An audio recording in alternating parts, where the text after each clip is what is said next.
Alors, ce soir, le thème de la réflexion, c'est une éducation douce, mais sûre. Alors, on a déjà évoqué, lors des différentes études que l'on a eues, un point que j'avais envie de, de rajouter et de développer un peu plus.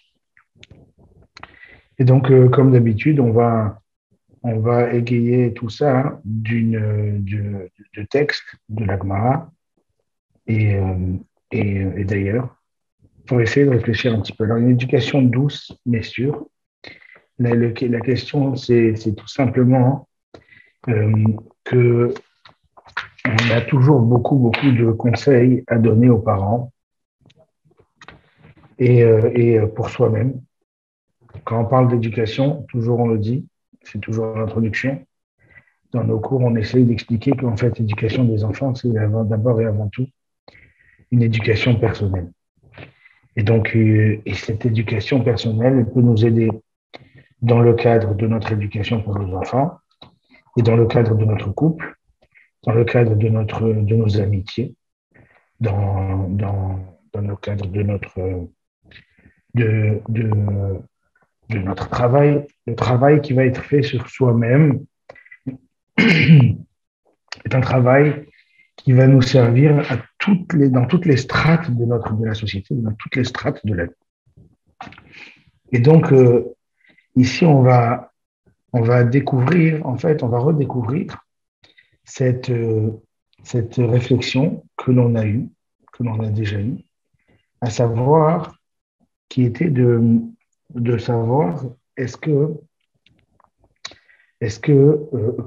en fin de compte, une éducation personnelle, c'est une éducation où les problèmes que l'on va retrouver chez nos enfants, c'est d'abord des problèmes que l'on doit réparer chez nous. Et tant qu'on n'a pas réparé les problèmes chez nous, il est inenvisageable, malheureusement, de régler les problèmes de nos enfants. Inenvisageable de régler les problèmes de nos enfants. Alors, on va voir ça dans le texte. Comment est-ce que ça apparaît dans la Gemara? La Gemara, elle nous dit la chose suivante. Alors, on va lire et traduire.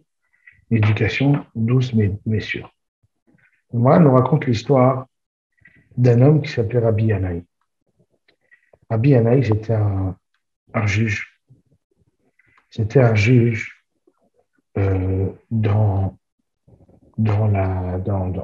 qui habitait en Israël. C'était un juge qui Rabbi Yanaï avait les Ilan à noter les Rabbi. Rabbi Yanaï avait un arbre qui, qui, euh, qui avait donc toutes ces branches qui sortaient du mur et qui tombaient dans le domaine public.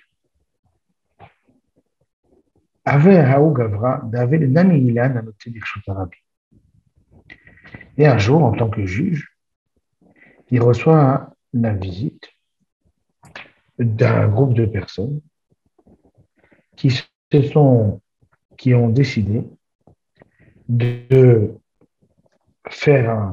de faire un recours public et de venir déposer plainte contre Rabbi Yanaï, contre un homme, pardon, qui avait donc son arbre, qui avait son tronc à l'intérieur de sa maison, mais ses branches qui, elles, tombaient dans le domaine public. Et les gens qui passaient, eh ben, ils devaient se baisser, ils prenaient des petits coups à cause des branches, et ça les dérangeait. À tout Bnei Reshut Arabim, Abu Kama Akvi, il avait. Et donc, les personnes donc les gens se sont légués contre lui et ont décidé donc de faire une plainte générale. Atal Kaveh de Rabbi Yanaï, et donc, ils vont déposer plainte auprès du Dayan. Le Dayan, c'était donc Rabbi Yanaï. À Marley, et là, Rabbi Yanaï, il lui dit, Zilaïdna Vetalemach. Il lui dit, pars aujourd'hui, Vetalemachar, et viens demain. Pélélia, pendant la nuit, chez Dar, Katsiel et Aoudidé. Rabbi Yanaï, en pleine nuit, il lui envoie quelqu'un pour découper les branches qui dépassaient de son propre arbre, qui dépassaient dans le domaine public. Les Machar, Atalekame, donc le lendemain, le recours public revient devant lui avec cet homme qui refusait de couper son arbre. Et il lui dit, Rabbi Yanaï, alors les îles côtes, coupe cet arbre. Si ça dérange les gens, tu es obligé de couper cet arbre. Amarli lui répond, Hamarnami itle, Amarnami itle. Il lui dit, maintenant, Rabbi Yanaï, je suis passé devant chez toi. Et toi aussi, tu as un arbre comme ça qui a grandi. Et lorsqu'il a grandi, ces arbres, ces branches, elles ont dépassé le mur, elles sont venues dans le domaine public. Amarli lui répond, Zil Chazé, va voir. Écoute Didi, écoute Didach. Il dit, va voir, si le mien il est découpé, coupe le tien aussi. Il l'a, et si il n'est pas découpé, il l'écoute, Didi, il t'écoute. Il dit, si le tien n'est pas découpé, alors ne découpe pas. Si le mien n'est pas découpé, ne découpe pas le tien non plus. Et là, Zin Chazé, il a été voir. Il a donc été voir l'arbre de Rabbi Yanaï. Et il lui dit, il se rend compte que Rabbi Yanaï, il a découpé. La Gemara le demande, je ne comprends pas très bien. Rabbi Yanaï, il a coupé donc l'arbre parce qu'il voulait montrer un exemple à cette personne. Mais lui-même, qu'est-ce qu'il pensait avant? Meikara Maïsava ou Bassof Maïsava. Qu'est-ce qu'il pensait avant? Et qu'est-ce qu'il pense maintenant? Pourquoi avoir changé de point de vue juste parce qu'il a été confronté à un problème? Et là, la Gemara nous dit Meikara Savar, Ni Chalel Ibnei Yereshut Arabim. La Gemara nous dit au départ, il pensait que les gens, peut-être qu'ils sont intéressés de voir mon arbre déborder un petit peu sur la route. Peut-être qu'ils sont contents de voir de la verdure et de s'asseoir à l'ombre de mon arbre.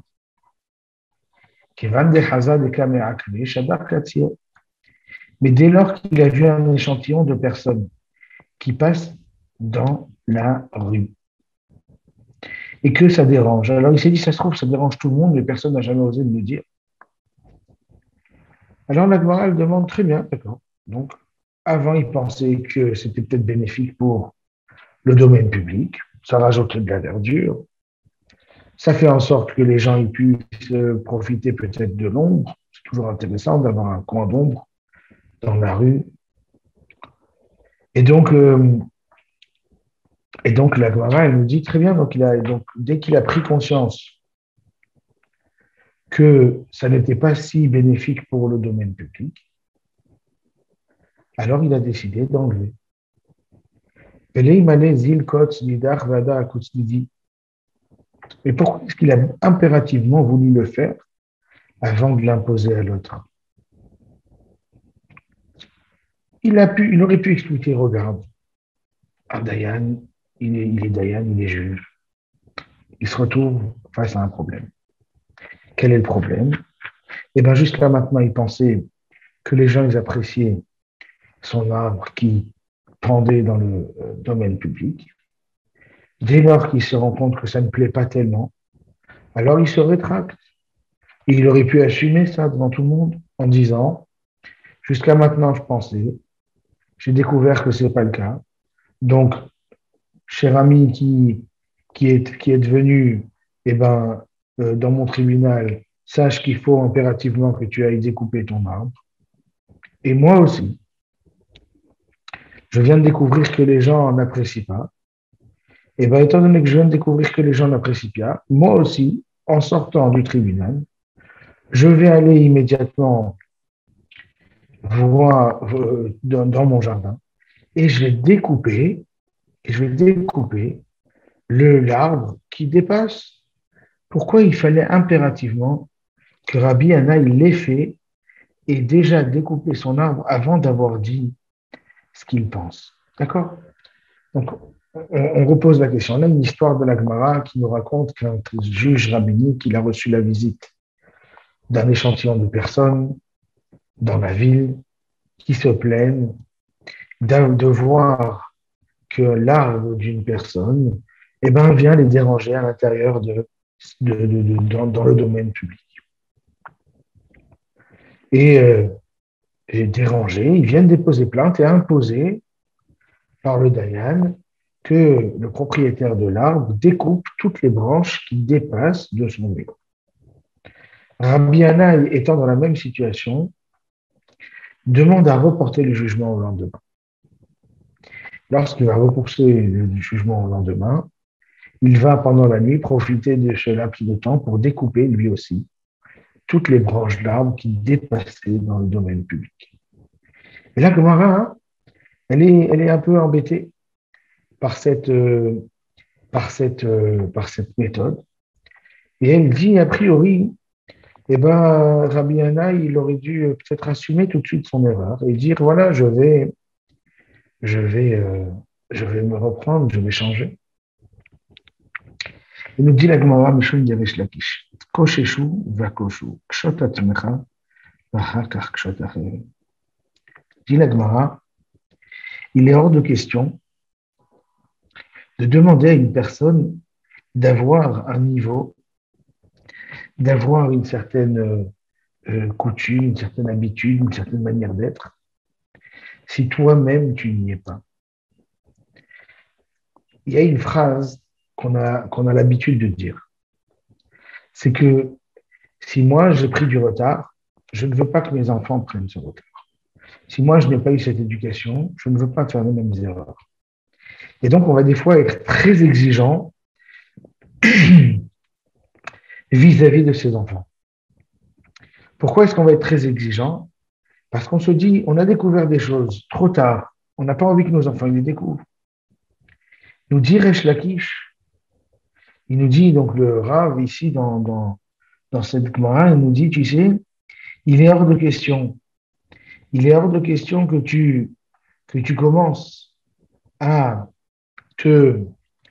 exiger des autres qu'ils deviennent parfaits tant que toi-même, tu n'as pas fait cet effort. Et donc, ici, on reprend un petit peu ce que l'on a déjà vu une première fois dans un cours précédent, mais encore une fois, on développe un petit peu l'idée d'une manière différente. On découvre ici combien est-ce qu'il est impératif de se parfaire personnellement avant d'avoir une exigence sur l'autre. Alors, on va voir un petit peu techniquement pourquoi c'est si important. Mais en tout cas, Rabbi Hanna était incapable de demander à une personne de faire une action, même s'il la semblait intellectuellement juste, parce qu'il venait d'avoir une révélation. Il s'est imposé de la transmettre, de l'imposer, de la proposer à une autre personne tant que lui n'était pas nettoyé, n'était pas couvert de ce reproche. Kshot atzmecha. Cette phrase est très forte. Kshot atzmecha, v'achar kshot acherim. Habille-toi, mets-toi des ornements sur toi-même, et seulement après, tu peux commencer à demander à d'autres de bien s'habiller. Mais avant, c'est hors de question. Et à nouveau, la problématique de cette vision, elle est qu'il y a quelque chose de très difficile d'avoir une exigence, d'avoir une vision, de comprendre certaines choses et de ne pas les imposer à ses enfants, de ne pas les imposer à ses collègues, de ne pas les imposer à ses frères et sœurs. On a très envie qu'une fois qu'on a compris certaines choses, on a très envie que tout le monde suive notre propre vision des choses. Et donc, c'est très difficile, parfois, de se retenir. Dans le sens où, ça veut dire quoi se retenir? Ça veut dire ne pas laisser son enfant, ne pas faire une action ou laisser quelqu'un dans l'erreur parce que toi-même, tu n'es pas encore au niveau de pouvoir en parler.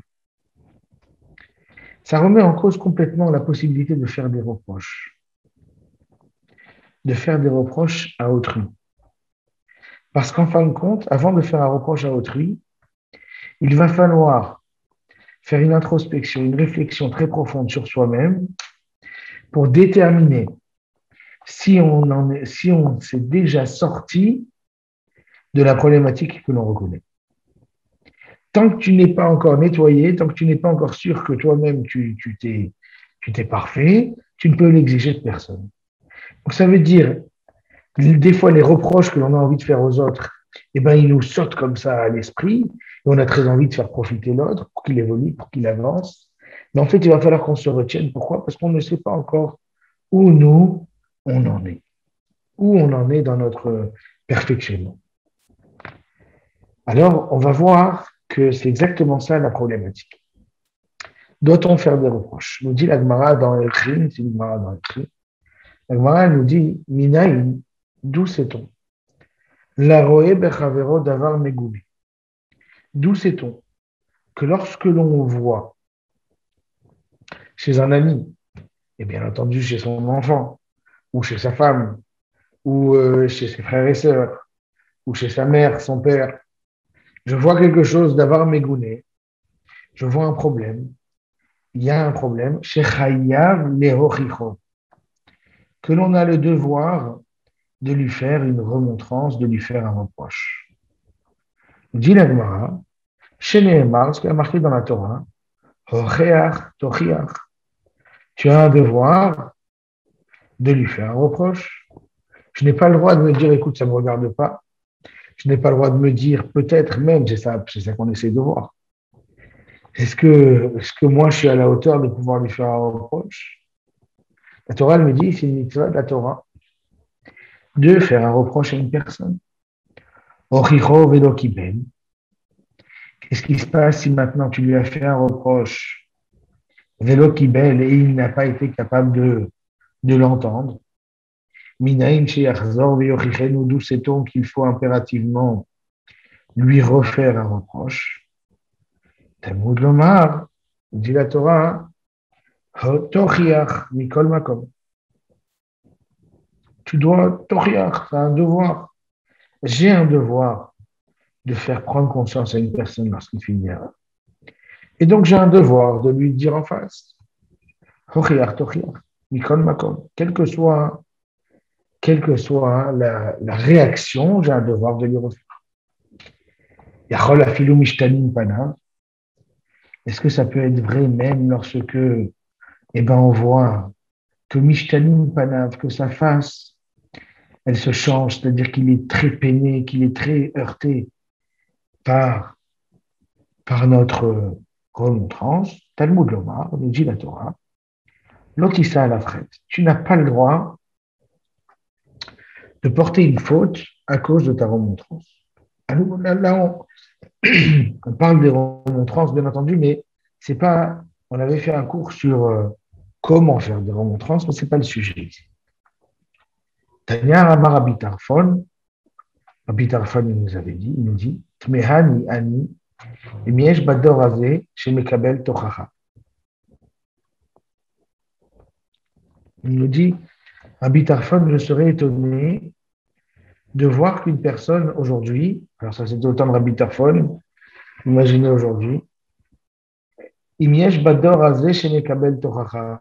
Il y a-t-il une personne ici sur terre, au temps de Rabbi Tarfon, chez Mekabel Tochacha, qui est capable de recevoir une Tochacha, de recevoir une remontrance? Ima Marlo, pourquoi nous dit la Gemara? Parce que si tu lui as dit Tol Kesam Ben Anecha, enlève, tu lui as dit tiens, enlève ce petit ce petit problème qui est entre tes yeux, c'est-à-dire que tu as une mauvaise vision des choses. Tu restes un peu obtus dans ta vision des choses, tu vois les choses un peu petites, tu as un petit cure-dent, c'est une expression de la Gemara, tu as un petit cure-dent entre tes yeux, donc tu ne vois pas les choses bien. À Marlowe, vous savez ce qu'il va lui répondre? Tol Korah mi ben ha'enecha. Toi, ce n'est pas un petit cure-dent que tu as entre tes yeux. Toi, c'est une poutre. Et ça, si on est un tout petit peu honnête et objectif, on va se rendre compte combien est-ce que cette réaction, elle est malheureusement vraie chez chacun d'entre nous. Je m'explique. C'est-à-dire que lorsque je vais parler de l'incapacité d'une personne à, je ne sais pas moi, dans son travail, il repousse tout à demain, dans son travail. Il est incapable de prendre des décisions, il repousse tout. Je vais lui reprocher ça pour qu'il se prenne en main. Et il va aller trouver dans tous les domaines de ma vie les sujets dans lesquels moi aussi, je ne me prends pas en main. Comme si ça le calmait. Ah voilà, je suis calme, j'ai prouvé que tu avais tort. Dit la Gemara, vous verrez, faites l'expérience, vous reprochez un petit problème à l'autre, immédiatement, c'est ce problème-là qu'il va aller chercher chez vous. Mais jamais en la même force, avec beaucoup plus de force. Nous, on lui a reproché un cure-dent, il va t'envoyer une poutre. Donc les Chachamim, ils nous disent, nos sages nous expliquent en fait que le besoin d'être parfait, ce qu'on avait dit, il y a un discours qui ne peut pas vendre, qui ne vend rien. Le discours qui est, regarde, tu es venu me poser un problème, sache que jusqu'à maintenant, j'avais le même problème que toi. Et maintenant que j'ai compris, eh bien alors je t'invite à réfléchir, à y réfléchir. Ce discours-là ne peut pas fonctionner.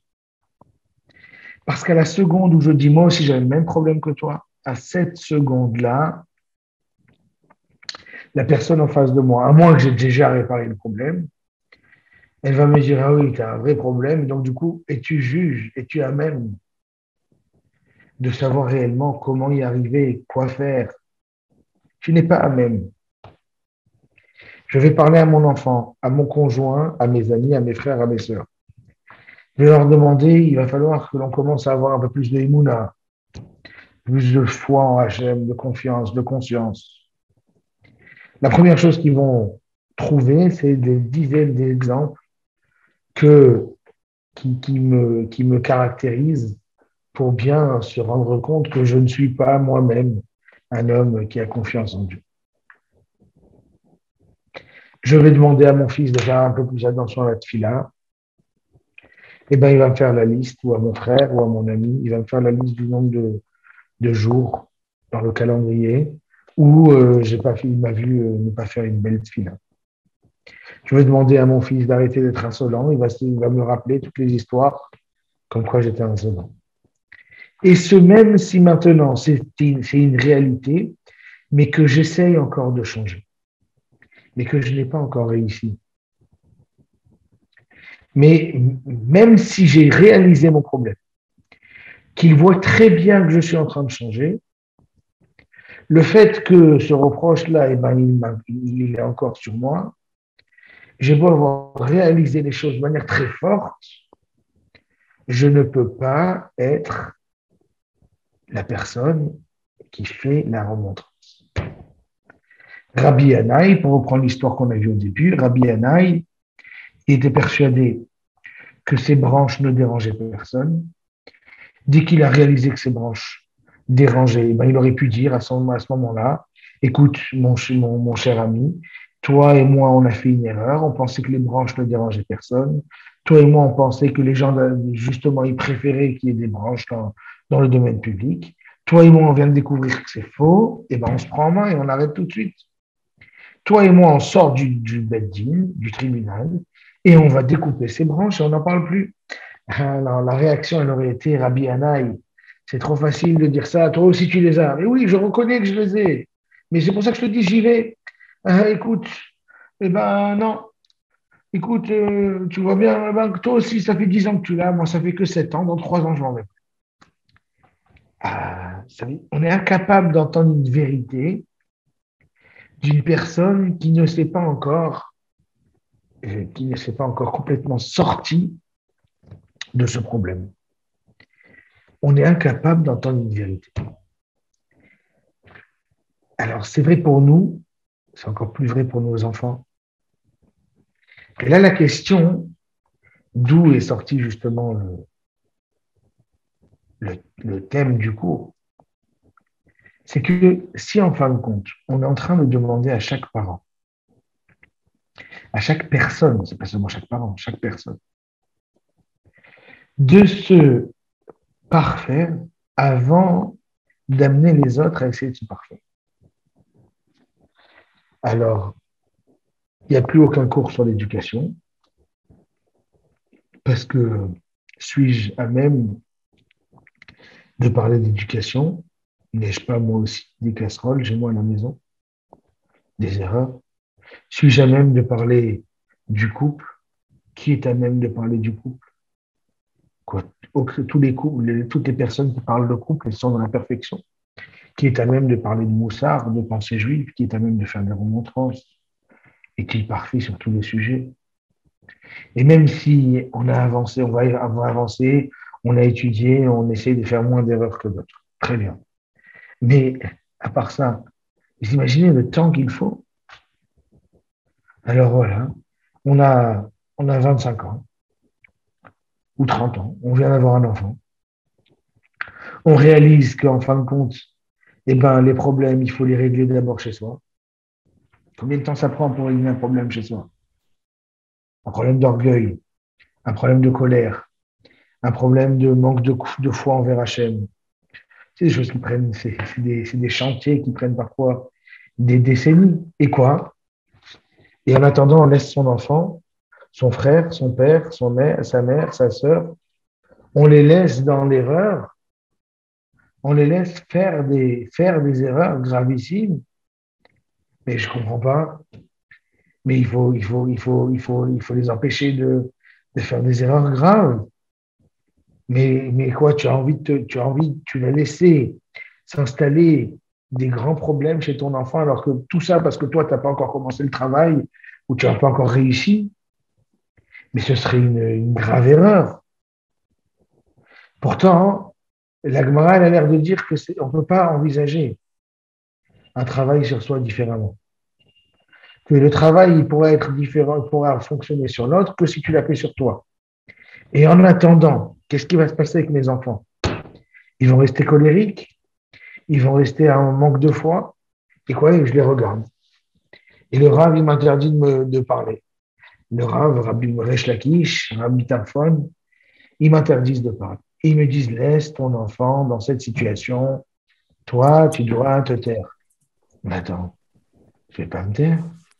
Je ne peux absolument pas me taire alors que je vois des problèmes chez mes enfants. Je suis obligé de, de les éveiller, d'éveiller mon frère, d'éveiller mon copain, d'éveiller mes parents pour qu'ils se prennent en main. Il est hors de question que je les laisse partir. Pourtant, ça a l'air évident. Sois parfait, après tu parleras aux autres. Tol korami benenecha, avant de pouvoir enlever quoi que ce soit de l'autre, il faut s'enlever à soi-même ce qu'on a entre les yeux. Alors, ça paraît complètement fou.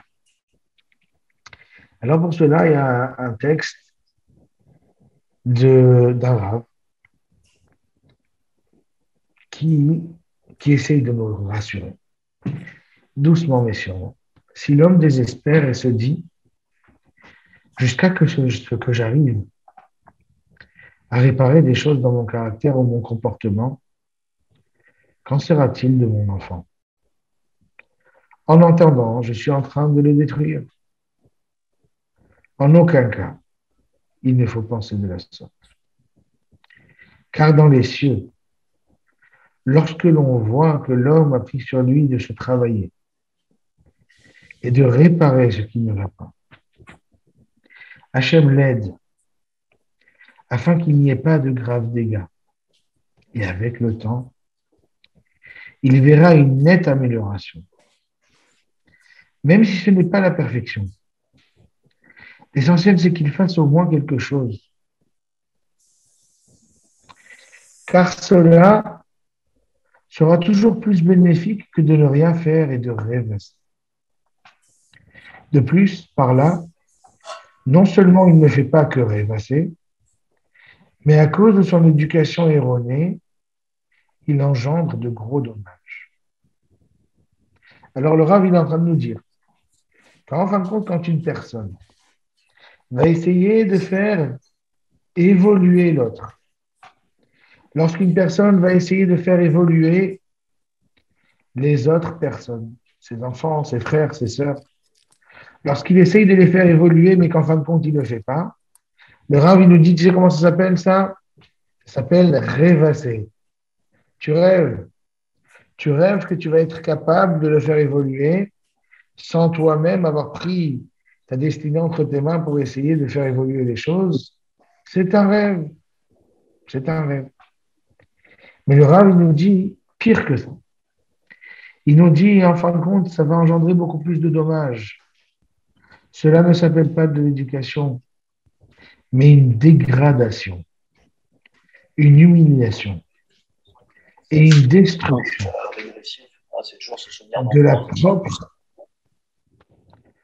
propre estime de soi, de la propre estime de l'enfant. C'est-à-dire lorsque la personne, en fin de compte, eh ben, elle va faire en sorte que son enfant, il lui a donné un message qui n'est pas un message que tu portes toi-même, qui n'est pas un message qui est le produit d'un travail. C'est un rêve, mais en plus, ça donne l'illusion à l'enfant que, eh ben, on peut se cacher derrière ce genre de situation et se dire, cette situation-là, eh ben, elle est bien. On montre à notre enfant qu'il peut y avoir un monde que l'on qualifie aujourd'hui un monde de fake, un faux monde, où on essaye de faire des choses qui sont complètement fausses. Mais le Rav, ici c'est le Rav Arouche, qui essaye de nous rassurer en nous disant que c'est une évidence, que Kadosh Baruch Hu va nous aider.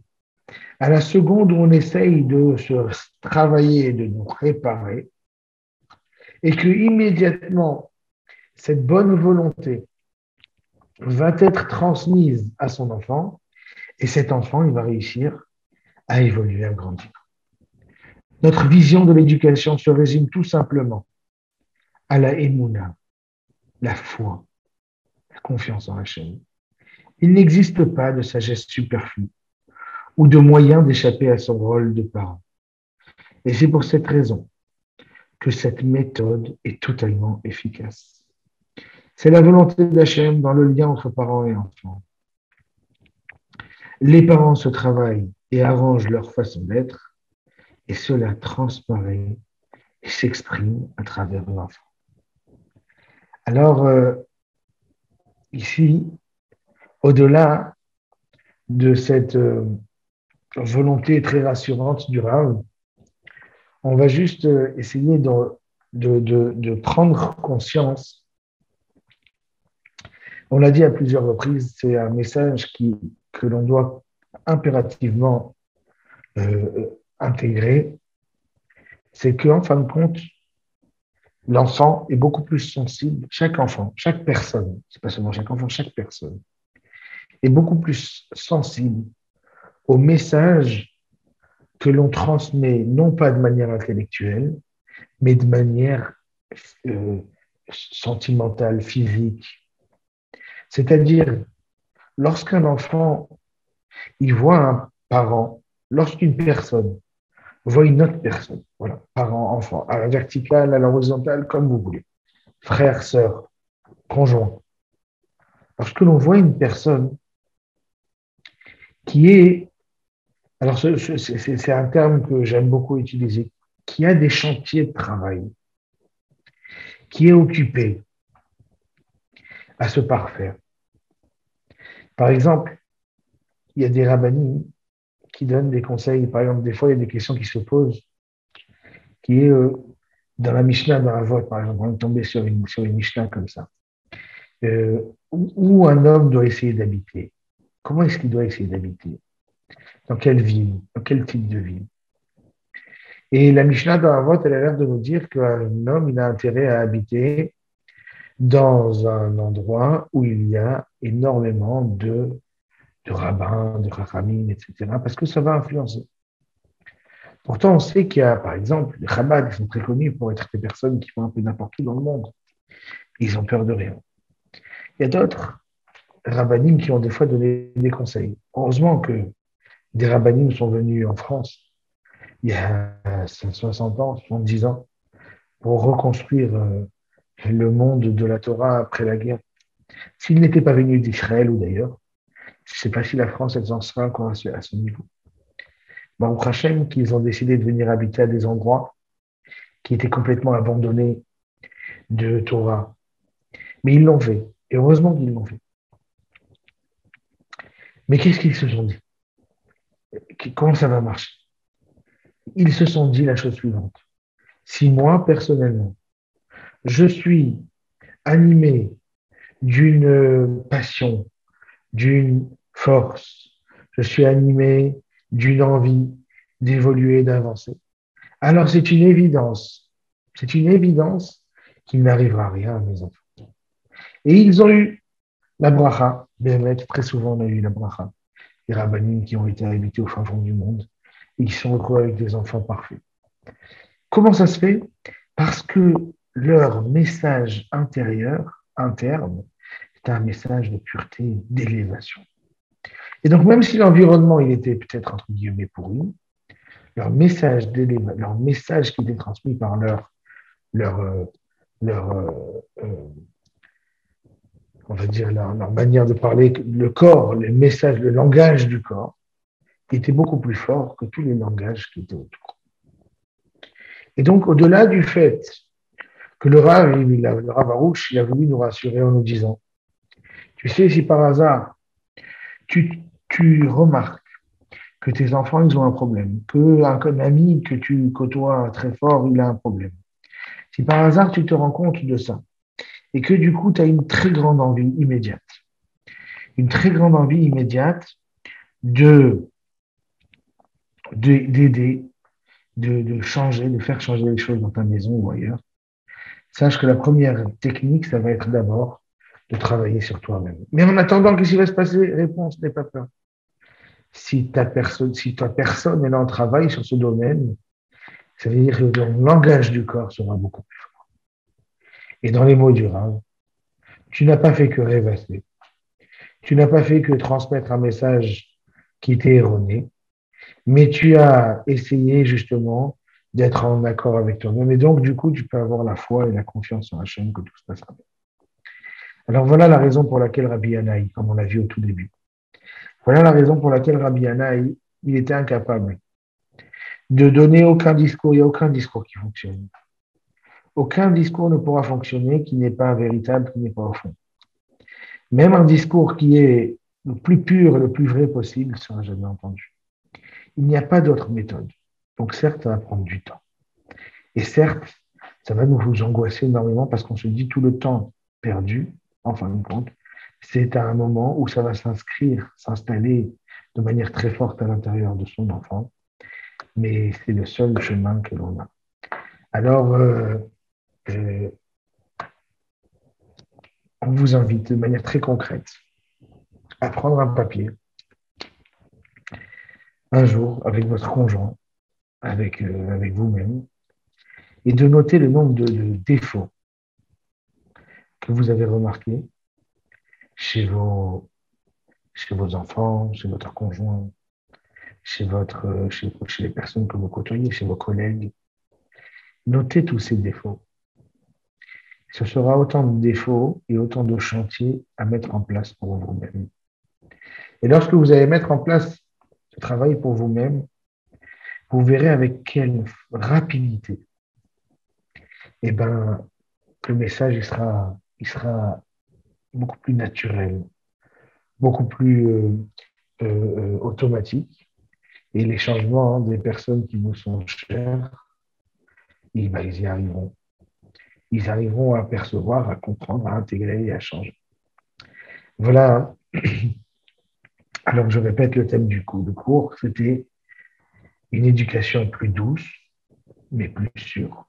C'est-à-dire, elle est plus douce dans le sens où il faut accepter, supporter l'espace de X temps, de voir son enfant ou la personne que l'on aime beaucoup prendre un mauvais chemin, mais pour se dire qu'en fin de compte, on a trouvé la meilleure méthode pour le ramener sur un droit chemin de manière éternelle, de manière pérenne, grâce à l'aide d'Hachem. Alors, c'était le message de travail sur soi avant de trouver un moyen de travailler sur l'autre. Comme on l'a expliqué, les problèmes de reproche, on en a déjà parlé à d'autres cours, comment faire un reproche à l'autre. Ça, c'est un autre domaine, mais là, ici, on est en train de parler d'une construction personnelle pour pouvoir envisager une construction de l'autre. Voilà, si vous avez des questions, je vous invite à les poser. Et Salut, sinon, salut salut. Béni. Ça va? Ça va et toi? Ça va, grâce à Dieu, ouais. Mais ce que tu me dis, ça me rappelle le fait que, en fait, ce qu'on voit ce qui nous dérange chez l'autre, qu'on voudrait l'aider à, à s'améliorer. Ça peut être aussi, on peut le prendre dans la réciproque, c'est que, en fait, on voit chez l'autre les défauts qu'on a en nous-mêmes. Et donc, c'est peut-être une Exactement. chance de s'éduquer déjà soi-même Exactement. là-dessus. Commencer par ça.